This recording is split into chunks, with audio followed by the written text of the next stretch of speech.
Hello guys, welcome back to this episode. Makadini kova makore atete makadini, please hide ID. Ndakakrosa Ruizi Limpopo ndichienda kuSouth Africa.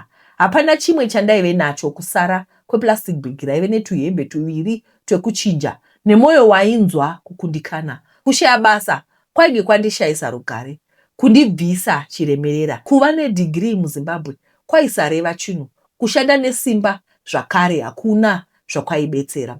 Kutsvaka basa ndaitotsvaka chose, asi basa raisamuka.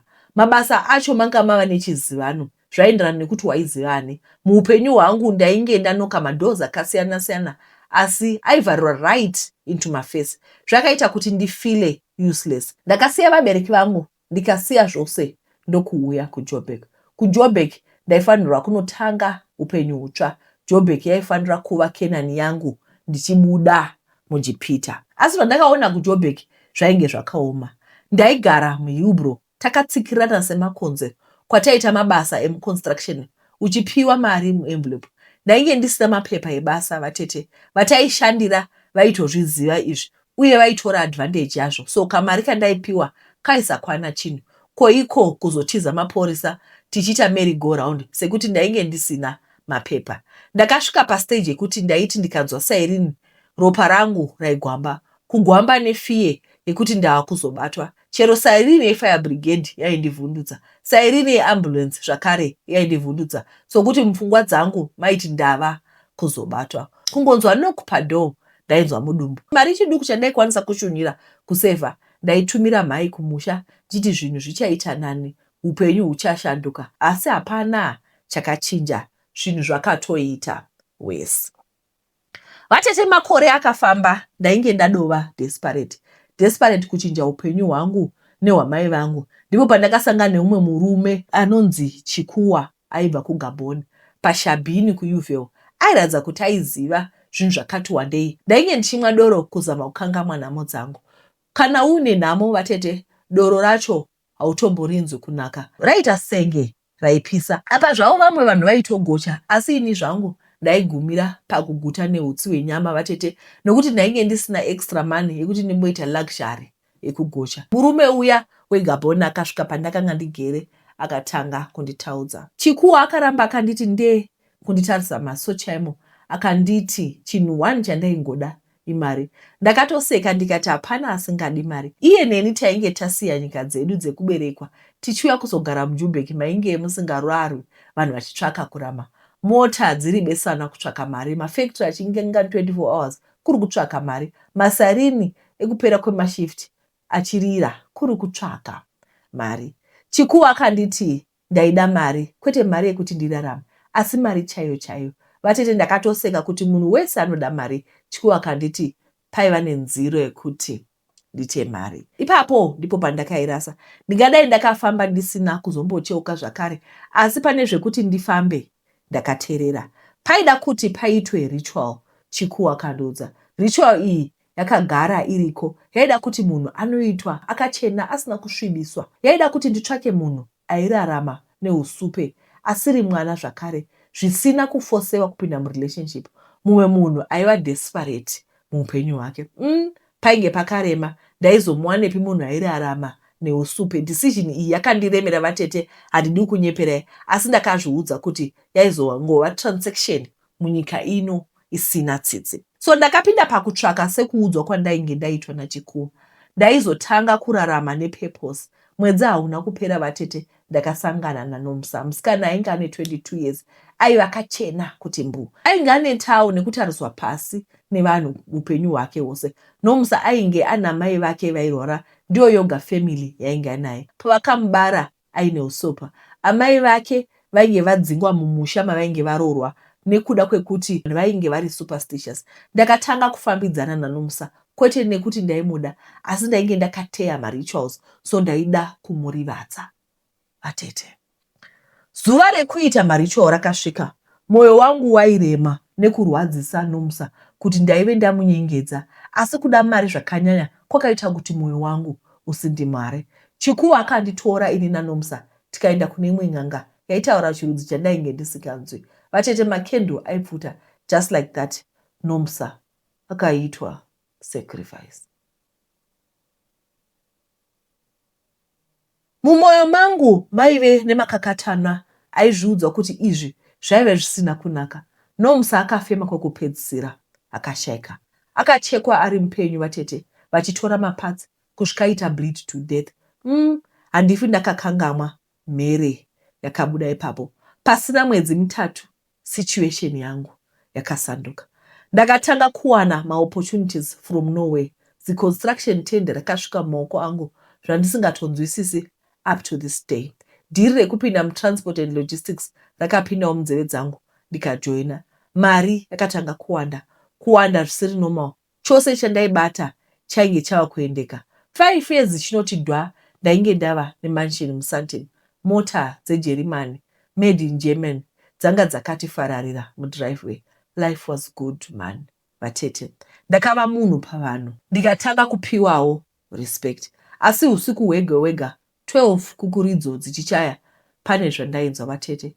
Kakunoka kari soft, kamhepo kanofuridza kumeso kwangu. Pekutanga ndaingoti mhepowo zvayo, ndobva ndatanga kumuona. Ndakatanga kuona Nomusa akamira kumapeto emubhedha wangu. Maziso ake akanditarisa achichema musodzi, achibvunza kuti mari yandaida yakandipa rugare here. Njere dzangu dzakaita kutaika vatete. Ndakadzokera kuHillbrow kunotsvaka chikuwo. Ndikatsvaka chikuwo hana kuwanika. Ndikaenda kumatavheni akasiyana-siyana, chikuwo hana kuwanikwa. It seems hana kuzomboonekwa zvakare. Ndaizvibvunza mubvunzo wekuti saka ainge angoya kuzondirombesa chete here, achindipinza munyatwa. Mansion makatanga kutonhora. Upenyu hwangu hwaisanakidza. Mari yacho yakatanga kuvava. Hope dzaisabata. Ndaiva nemasecurity panze, state of art CCTV, mazimbwa anoruma, zijuraho rino rekuti waisaona zviri mukati, plus electric fence. Asi zvese hazvina kundipa peace.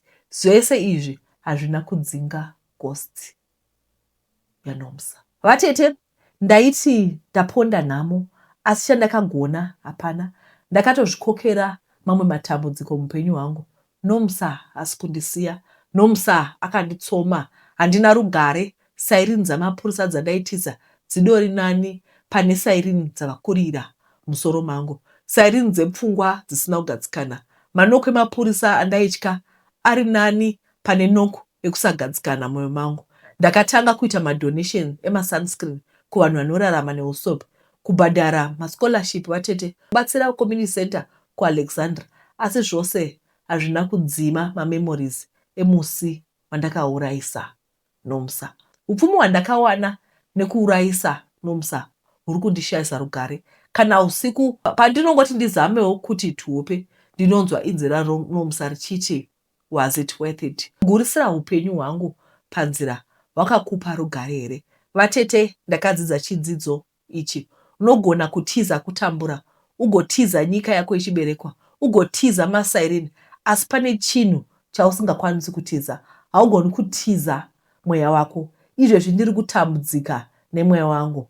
Nomusa ari mupfungwa dzangu zuva nezuva. NesiNdebele siti ngumzwa ngedu. NechiNdebele tinonzi umzwa ngedu. Hauzviwi muri 10, unozviwa uri 1. Hapana nokurangaridza achikuti iwe wakaipa. Iwe wega unozviziva kuti wakaipa. You don't need anyone to tell you kuti zvawakaita zvakashata. Inonzi guilty conscience nechirungu. Asi chiNdebele chinozvisa zviri easy kuti umzwa ngedwa. Unozvinzwa wega. Zvimwe zvacho hatidi kama, zvimwe zvacho hatidi court, zvimwe zvacho hatidi malawyer. Mweya waMwari unokushayisa hope. Mweya waMwari will disturb you. Mweya waMwari will remind you kuti wakakanganisa. I hope tadzidza something muri yeZimbabwe. Zita rangu ndichazviti Messi, uye ndakaroorwa nemurume wangu kubva kuGrowth Point yekumusha kwedu achiuya neni kuzogara kuHarare. Kwandiri yaiva achievement nokuti First Street yandaiverenga mabhuku ndakazoiona live and direct. Takunda ainge asina hake mari vatete. Ndaifunga kuti tichazotanga upenyu hwedu tose panyuwani. Zvagara munhu adirwi mari asi mwoyo, kutambura kwaizwa kwenguva diki asi mufaro waizouya. Vatete, nenhau yekushaya basa nekuoma kwezvinhu, marriage yacho handina kumboiita enjoy. Takunda akatanga kufila small ende shungu dzacho aingopedzera kwandiri. Ndakambozama kumusimbisa kuti nyika yainge yakaomera munhu wese, asi hasha dzake dzakatanga kuva utsinyi. Ndaipopoterwa achindiblema kuti ndainge ndine munyama. Kubva zvandainge ndapinda muupenyu hwake, zvinhu zvainge zvaita manyama amire nerongo.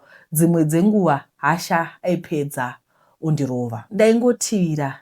Ndakazviudza kuti nhamo ndiyo yaitaura kwete Takunda. Aizochinja once tagara tatangawo kuitawo mari. Ndainge ndashamwaridzana nemusikana anonzi Grace aiva netuckshop. Ndakatanga kuwirirana naGrace mushure mekunge ndamuwachira ndichiita mapart time kuti ndiwanewo mari yesipo. Umwe musi ndainge ndakaremerwa ndikaenda kunoona Grace. Ndichingomuti ba, shungu dzose dzakauya. Ndakatanga kuchema ndikaudza Grace zvose zvandaisangana nazvo. Vatete, ndainge ndaneta nekurohwa, ndainge ndaneta nekunzwa nzara, ndainge ndaneta nemunhamo. Grace pandakamuudza izvi akatanga kuringaringa kuti aone kuti hapana aizvinzwa here. Akanditi kumaputo kwainge kune n'anga chatopota chaicho aitozikanwa nekugona. Ndiye ainge agadzirira Grace zvinhu zvake kusvika zvitange kufaya. Ndiko kunoenda vanhu vanenge vapererwa vasisina kana zano. Kanzwa kutsva nekutya panguva imwe chete. Ndainge ndambonzwa mastories asina kunaka. Pane mastories ainge asina kunaka. Poitawo vamwe vainge vaitirwa zvakanaka. Amwe aive mahorror stories. Painge pakarema. Vatete, ndiri ipapo regai ndibve ndataura kuti havasi vese vakaromba nekuda. Vamwe takatumwa nemasituation ainge asina kumira zvakanaka. Zvinhu zvainge zvakaminama. Rwendo rwekuenda kuMoza rwakandirebera. Kiromita rimwe nerimwe raive nekuremerwa, asi riine chivimbo chekuti zvinhu zvose zvichanaka. Imba yen'anga vatete yaiva pedyo perwizi, yakavakwa nemapango emiti. Munhu ainzi aipa vanhu upfumi, kosei aigara imba yakavakwa nemapango. Ndaitarisira kuona manshoni, asi zvandakaona zvakandikandisa mapfumo pasi. Ndiri umwe ane njare dzinokakata, ndingadai ndakanyuma ndikaita U-turn, asi kuda mari zvakanyanya ndiyo mavambo euipi. Takagamuchirwa nemukadzi wen'anga aita senge aiva nemaziso anokuverenga, anoziva zvawavinga usati wataura kana chinhu chimwe chete. Akanditi ndainge ndavinga mari, asi ndimboti mire zvishoma. Sekuru vainge vaenda kurwizi kunotora mari yavo yainge yakandwa kuSouth Africa, vaizosvika manje manje. Yo, imajiki dzekupidzi, kukanda mari kurwizi kuSouth Africa voitorera Moza. Inga zvakaoma. Vakazosvika sekuru vakanditi ndaida upfumika. Ndakabvumira mudenga, asi vakati mushonga wavo waida mubayiro, kwete ropa, kwete mwana, asi chimwe chinhu chakandikoshera. Handina kubvunza kuti chii chaive chakakosha. Ndaingofarira kuti at least hapana wandaizouraya. Maoko angu anenge akachena. Ndakapiwa kabhodhoro kebrown kadiki kainge kane tambo yered kumusoro. Vakanditi ndigare ndakaviga kabhodhoro aka kasaonekwa chero naTakunda, uye pose patinosangana ndaifanira kukolekta mbeu yake ndoisa mubhotoro iri kusvika razara. Kana razara, magoni angu aizovhurika. Ndakatenda asi ndine kutya. Manje raizonozara nguva iyo teaspoon yembeu yaizozadza kabhodhoro riri. Munoziva vatete, kana mumba muine nzara chero bonde racho harinakidze. Ndakagamuchira hangu maoko achisheka, ndaizoona kuti zvaizofamba sei. Ndakabvunza kuti painge pasina imwe nzira here. Vakati iyo ndiyo yaikurumidza. Yaikurumidza sei? Ndakafunga rent yainge isina kubhadharwa, landlord vainoka every month, mavanga ainge ari pasi pelong sleeve yandainge ndakapfeka mushure mekurohwa naTakunda. Ndakafunga hama dzangu dzandainge ndasiya kumusha nekutambura kwangu kwose. Ndakagamuchira bhodhoro iri. Kwaiva kusiri kufa ndekupi. Ndakadzokera kuHarare, same old routine. Ndikasvika ndikaviga bhodhoro rangu. Vatete, ndakasvika ndikaita zvidavado zvekuti tisangane pabonde naTakunda. Mushure mekusangana naTakunda ndakaenda mutoilet ndikatora kabhodhoro kaya kava kugumira hurume hwose ukapinda mubhodhoro. Ndiwo wakava upenyu hwangu. Mumwe musi mangwanani ndakamuka mukitchen unit muine mari itsva mudhrowa, mari chaiyo, mari isina kukanganisika. Ndakafriza, hana ikati tiba. Every day ndaimuka kuine mari itsva. Ndakavhura kabhotiki kangu ndikabva kuMbare ndikatanga kugara nzvimbo iri nane. Kurohwa kwakamira, asi pane zvakatanga kuitika. Vatete pabhodhoro riya ndakatanga kuona fesi inenge yemunhu. Ndakavhunduka ndikadzosera bhodhoro riya pasi pemubhedha. Mukati meglazi maita senge mune fesi yava kudhivhelopa, fesi yaTakunda. Kuramba ndichiisa urume, fesi yairamba ichiva kliyera, kunyatsoona kuti iyi ifesi yeumwe wangu. Nekutya vatete, ndakafonera Grace ndikati ndaiona Takunda. Akati zvandaitaura zvaive visingaitiki, ndaizvifungira. Mumwe musi ndakanonoka kuvhara bhotiki kwangu, Takunda kwakusvika achindishaudha. Vatete, bhodhoro riya rakasheka-sheka. Pese pandaitsamusana naTakunda, bhodhoro raisheka kuita senge ndiro ratatsamwisa. Umwe musi vatete, Takunda akangodonha. No kurwara, nothing. Panga pasina explanation, kungofa, just like that. Akavigwa mumwe wangu. After rufu vatete, mari yakabva yawedzera. Pane tumari tushoma vatete ndakatanga kuwana mabrick emari itsva. Mari kwayo, it's been 2 years. Vanhu vanondiyemura, vanhu vanondikoka kumafunction, ndichiitwa speaker kumaconference emabusiness. Asi hapana anoziva kuti ndakaisa murume wangu mubhotoro. Upfume hwangu hausi wega, ndine zvandakabata, ndine akawa akaenda pasi. Aindirova Takunda, asi ndaimuda vatete. Imba ndinayo, asi ndiri lonely. Ndava kutotya kuroorwa zvakare, ko akafa. Vigai chitupa vatete, upfumi hwacho hwava kurema. Asi chero hazvo Takunda aive ane hutera hwake, aive umwe wangu, ainge asina kukodzera kufa. Bhodhoro ririmo mumba, ndikutoshaya ndodii naro, apa handina humwe urume hwokuisa mukati. Okay. Muri sei tete? Ini ndiri right, ndinonzi Tafara, ndinogara kuno kuMpumalanga zvangu. Nhasi ndine nyaya yangu yandiroda kungotaurawo zvangu kwamuri. Ndoda kuti mugoposta, ndoda kuona kuti vanhu vangakwanisa kundibatsirawo sei. Ndine mukomana wandanga ndinaye, ndichitodana naye kubva January kusvika mwedzi uno watava. Tinozviziva kuti kana uchimbori single unenge une vanhu vako vaunenge uchimbodana navo. Akandiona ndine munhu wangu wandadana naye. Anga ari hake murume munhu. Asi munhu iyeye aindichengeta, aitombotumira mari kumba kwedu kumusha. So ndakadhisaidha kuti sezvo ndava nemukomana, regai ndisiyane naye munhu uyu. Zveshuwa munhu uyu anonzwisa kuti kana ndikadanana nemunhu wandodana naye, auzoya kwandiri onditi, kana une munhu wari kudana naye, you better go to him, nekuti ini chaiye ndine munhu wangu. Ende haufi wakanditrasta kuti ndichazoda kukuroora. Ende handidi kuroora, tenge tichingotamba chita sezvatiri kuita izvozvo. Zveshuwa aitobhadhara mari yerendi. Nyangwe pandaiti ndiri kuenda kumba, aigona kuburitsa 5,000 rand ndotoenda kumba every month end, aindibhadhara mari yerendi. So pandakaona kuti munhu wangu ava serious kubva July, ndipo pandakaona kuti munhu wangu ava serious kwandiri, ndichibva ndatotanga kugara naye. Asi rume yangu handina kuivharisa zvakadaro. Ndakatsvakira mukoma wake musikana, aitova best friend yangu, but takazokona nayedu nezvinhu zvaakanga vaakuita kuti anga akutaura zvese zvandaiita. Munoziva kana uri single hauzoiti mukomana wani.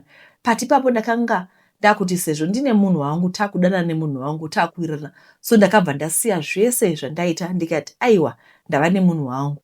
Zvadaro takadanana tichigara tese. Masikanda vakatanga kuvapo tichinetsana chicha sei zvaisanzwisisika. Tongoti pamwe kungoti kunetsana zvemumba. So ndagara takazotanga kusanzwisisana nemusikana uya nekuti aigara munext nemukoma wake. Ini ndakanga ndine munin'ina wacho, ndiye wandaida naye. Saka drama ranga rakuitika kana kuchechi, musikana uyu kanga akundoita show off. Ndichibva ndati regai nditoshifta ndinogara hangu kumba kwangu ndega. Ndakagara hangu kumba kwangu kukabva kwakwidzwa mari yerendi. Kubasa ndinotoenda hangu. So mari yerendi yakabva yakwidzwa, ndikabva ndashifta pandaigara pacho, pakanga pasina kunyanya kusununguka. Ndakabva ndashifta ndikatanga kugara pano pandava kugara iko zvino. Zvadaro ndakatanga kuendera mberi nemunhu wangu. Ndakabva ndati kumba kwako handichakwanisi kuuya nekuti ndaiti kana ndiriko musikana uya aitosimudza zvinhu zvake pese.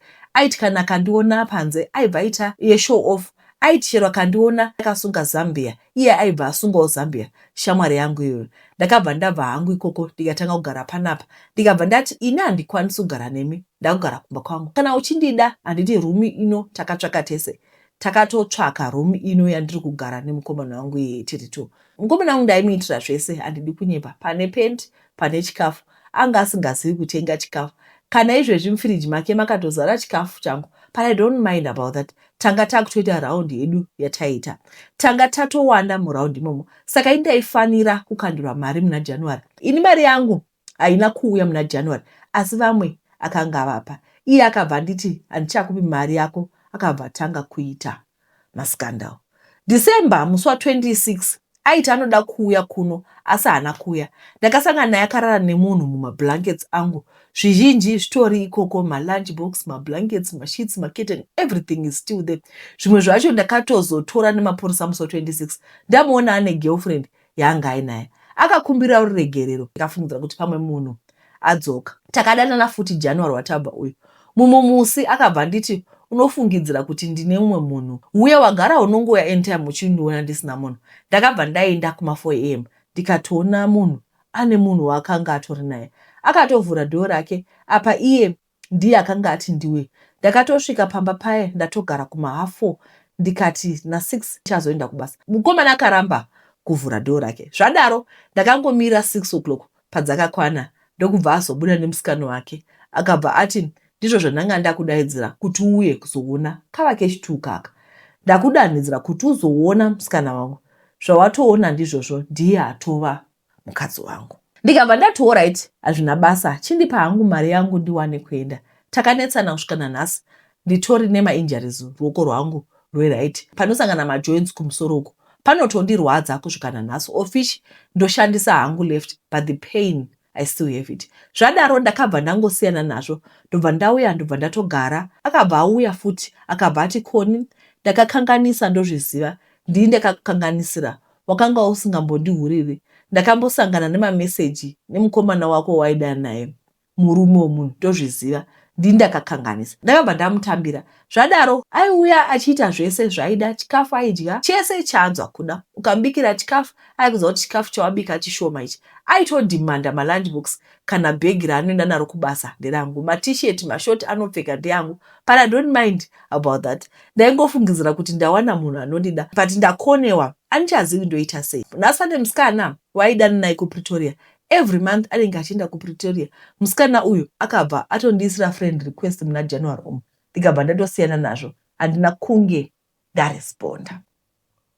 Ndakabva ndamuudza kuti musikana wako andiisira friend request. Ndokubva atisiyana nazvo. Ndokubva atotanga kuposta maphotos ari mumba make. Pese pandosigara kubasa. Ndosimbogara 2 weeks kana 3 weeks ndiri kubasa. Pandinodzoka ndosangana nemunhu. Atombovata nemunhu. Atomboenda somewhere achinyepa kuti ndiri kumba handisati ndasvika.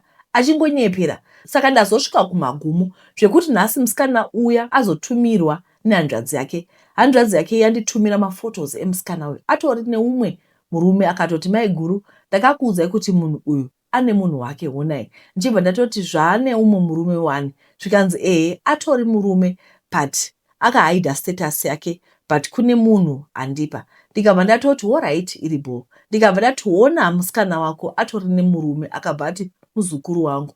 Asi hanzvadzi yacho ndikamubvunza akati asi muzukuru atina kana ukama naye. Zvadaro takazoti takuita fight akabva ati ndinoona uchitaura nevanhu kuFacebook. Tete vanogara kuJoburg vaunotera maconfession avo ndivo vanokudzidzisa chihure. Ini ndagara panapa. Hapana kana umwe murume akambopinda mumba mangu. Ndiye munhu wani anopinda mumba mangu. Kubva July kusvika nhasi handina munhu wandakadana naye kunze kwake. Saka apa andibloka. Ndikatofara kuti Mwari maita henyu because ndanga ndaneta nekubikira munhu kuti hana kana chibetsero, hana kana chaanoya nacho mumba, angori iye. Vanhu vazhinji vaitokomplaina kuti munhu wako wari kuda naye haasi right. Ndaitongoti pamwe rudo but notozanga kuona kuti zvanyanya. Saka ndo nyaya yangu muzuva ranhasi. Alright, madzimai, I think girl, we need to understand one thing. If you are in a relationship, we need women, please correct me. But my understanding is vasikana hamufaniri kuprovidera komana. Unotengera mukomana chikafu, firiji yake yakazara nechikafu chaunotenga iwe. Zvese ndiwe unoita because munhu unenge uchimuda. I think it's a way of showing. Mune muchifunga kuti this is a way that I also express my love. But guys, ukangona relationship yangotanga wewe uri provider zvatochinja. Murume akutoda princess treatment. Varume vandonyatsozviva real men chaivo they provide. If chero ari boyfriend yako kwete kuti uite the other way wakutotengera murume chikafu uchimisa mufiriji. Regai tipinde munyaya iyi. Nyaya yakanzi upenyu hwenherera iyi ndakamboizama kuiverenga nezuro. It was so difficult because she kept on achingotenderera panzvimbo 1. Guys, if you are telling your story, just go from A, B, C, D. Kwete kuti baba vangu wakasheka, mai vangu wakasheka, mai vangu ndio wakasheka, baba vangu ndio wakasheka. Tichingotendera panzvimbo 1. It's so moza kuti hapana chakaoma sekundu. One thing that's difficult is to edit my video. Anenge ane nyaya dzezitendera panzvimbo 1. Ngatiizama futi because ndandamuti ngatiidzokorodza. Hewa itete muri right here chitupa vigai. Ukana mbini chaimo ndine vakawanda vekuziva. Tete ndine makore 27 ekuberekwa. Mumba medu takaberekwa tiri 8. 2 vasikana vakashaya. 2 vakashaya vakatanga kushaya baba namai vasati vashaya. Baba namai vakabva vazoshaya. Pakashaya mai nababa takasiyiwa tiri 6. Tasiyiwa tiri 6. Tinana mai nini vanun'una vamama i3 vanun'una ava. Saka pakashayika mai nababa vakatanga kushaya ndibaba ndivapazoshaya mai. Mai pavakashaya vana mai nini vakanga varipo vakanzi istori inonetsa kuverenga regai tisi. Vakadi tende chekutanga ndinoti chitupa vigai. Indiri mudzimai ane makore 36 ekuberekwa. Ndine nyaya dzakati wandei dzezvandakasangana nazvo muupenyu. Nyaya yangu yekutanga ndinogaronzwa vanhu vachitaura nyaya yekubatwa chibharo vari vaduku. Inini I have fragments of what happened to me when I was around 3 to 4 years ikoko. I remember ndiri kumusha kwamai vangu. Then gogo wasn't around. Paiva na maid and my cousins vakomana. So it seems maid then left me in the care of boys. And one of them akandibata chibharo. I didn't understand it then because of age, but I remember when the maid came, my dress had blood. And seems she knew what had happened. Instead, akatanga kundityityidzira kuti waitei wacha hembe yako. And I did, but you know with that age, I don't think pane zvisvinu zvandakawacha. I never told anyone because she instilled fear in me. And the rape, I don't even remember how it happened. All I remember is going to sleep in bedroom magogo. And when this cousin raped me, it was like a dream. And nezera racho, you can't even tell exactly kuti zvii zviri kuitika. Now looking back, I think that helper akandityisidzira because she knew I was left in a care and probably she could accuse my cousin. I don't know. With this cousin, I resent him and I don't trust him with my girl child around him. Because when he did what he did, he must have been to high school and I was only a child. When I got married, I didn't bleed. I was just tight. Thank God my husband understood and said some people don't bleed. Because of that, I don't even trust any male being with my kids because I have 2 girls and I'm overprotective. I teach them to tell me if anyone touches them inappropriately. Paya pandati, I got married. Yes, I did, but we are no longer together. I got married at 20, not because I was ready, but as an escape plan, because ndaganda kugara nemukoma waamai, and ugaro wacho wanga usina kumira mushe. So when this guy said he wanted to marry me, I agreed, and cows came home, sure. Mukomana aisagara muzimu, so akaenda ku SA, ini ndikazotevera. We loved each other with the little that we had. It so happened that one of his parents died and we had to relocate back home. And after some time, the other surviving parent died. Zvinhu zvakamboramba zviripo. You know, hustling and getting by and love yakaramba iripo. Chakazonetsa akatanga kuva abusive physically. And a small issue would become massive. Relatives started talking because mimba yairamba kubata tete. I tried mapostori. Kugovacho kutombouya nemushonga. And in all this, blame was on me, not their son. Ndakachitanga kuona nhamo tsvuku, kurohwa, kunyimwa mari, akasada kutenga chikafu anzi kopano pane mwana here. I remember this other time, akabva kubasa, akasvikopinda mutoilet, and for some reason, I peeped, ndikaona munhu akagara achidya pie. I endured all because I blamed myself. He could come back from work, ondiburitsa mubedroom, hanzi buda muno, and aunorara kudining. Imagine. Mwari andiregerere. But at some point, I cheated. And chinangwa was to try and see if I get pregnant. But the guy insisted on using protection. So we slept once, and that was it. Ndakanzwa kuzvishora afterwards. He didn't want me to work, even visiting my mom. Yaiita nyaya. Aichengera singaiti. sisi iye achiita magirlfriend left right and center. Nguva yakafamba, and after 5 good years of marriage ndipo patakazosiyana. He never had children even after me, and I used to be bitter, but now I wish Mwari vamuitire unyasha abate mwana. With all that happened, I've learned to choose me. Vhiki rakapfuura here, it's been a difficult week. Muno muSouth Africa pane mwana wedu is a 22-year-old akauraiwa zvinorwadza kuSandton. Just that Friday anakwanisa kuposta nezuro izva zvakangodaro so I didn't manage to talk about it. But zvinhu zvinorwadza. Nyika yataakurarama inyika inotyisa. MaUber driver akateerera. Ndinokunamatirai kuti Mwari ngaakuitirei nyasha. Mwari ngaakuchengetedzei. Ndokumbira, I don't know kuti pano requesta vanhu, what can you do? But before you leave the house, aiwa ngatinamatei. Let's dedicate each and every customer that we are going to meet kuti Mwari tichengetedzeyo. Ndikutofunga zvakare kuti pane nzvimbo dzakaita sekuti kuhostera kusaidhuko rekuJoburg uko, kuPretoria uko, kwakati munhu munoziva nzvimbo dzenyu maUber driver. Pane imwe ine makaradhi iri between Joburg ne uchibva kuSophia Town neJoburg, pane makaradhi futi apa panonetsa. Guys ndokumbirawo kuti mungogara mungori alert. Handiti asi the best protection that we can get, we will get it from God. Mwari ndiye anotichengeta. Ndoziva kuti vanhu vazhinji panapa, even vanasisi vakateerera, mune hama. Ini ndine brother yangu anotoita Uber. Most people vari kuita Uber. Zvinotoraramira kupi naJehovha kana kune zvigevenga zvakadai panze. Torangara zvakare family yasisi vekuPoland. Tina sisi vekuPoland vakangomuka vakashaya. Pane GoFundMe yavakasiya. Ndichaisa post yachona. Tingonobatsirawo, hanzi ngatichemei nevanochema, ngatifarei nevanofara. And hanzi zviwira vanhu zvogona kuwira uko nekoko nekoko, but it will hit hard musi wazvinowira kwauri. Saka ngatingobatanai semhuri yeZimbabwe, tingoitawo GoFundMe tichichemawo nevari kuchema. Nditi tichadzoka zvakare muzuva ramangwana tichitaura nyaya dzenyu. Ndokumbira kuti musarega kunditumira nyaya dzenyu. Please send your stories. What did you want to tell us? It's been lovely talking to you. See you in our next video. Bye-bye.